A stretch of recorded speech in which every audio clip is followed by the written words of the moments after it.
Yo, magandang tanghali mga boss. Ito, meron po akong ituturo sa inyo. Isang asinta na kung tawagin is para alignment or biyak sa talampakan mga boss. Ayan. Itong setting na to, ginamit ko to nung naglabang kami sa Pitogo, Quezon. Ito po yung kinabit ko sa walong manok, 4 na entries yun.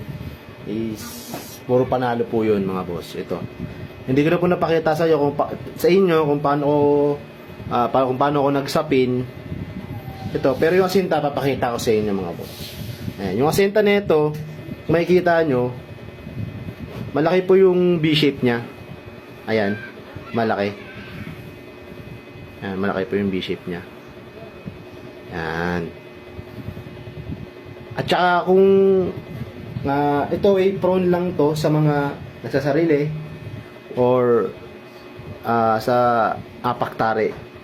Doon na lang po kayo susugal pagkat yung paggantong kasi yung ginamit nyo mga boss. Pero magandang tumama to lalo na pag-angat itong asinta na to.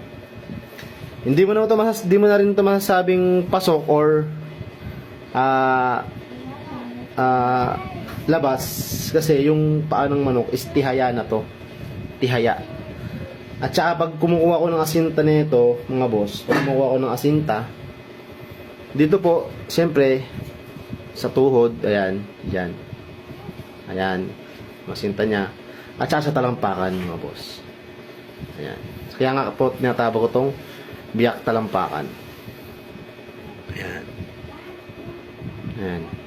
Papansin nyo, binaybay niya yung biyak talampakan. Dito siya mismo tatagos dito lang. Ayan. Mamaya po may papakita pa ako sa inyo. At saka kung mapapansin nyo rin dito sa kasa na to, ayan mga boss. Ayan. Yung dulo ng tali halos sumunod na sa tahid. Ayan o. Halos sumunod na sa tahid yan. Kaya pag pumalo yan, automatic tatama yan.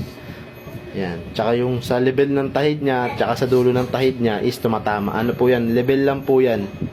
Ayan, level lang. Hindi ko na po ito tinalian mga boss. Ayan.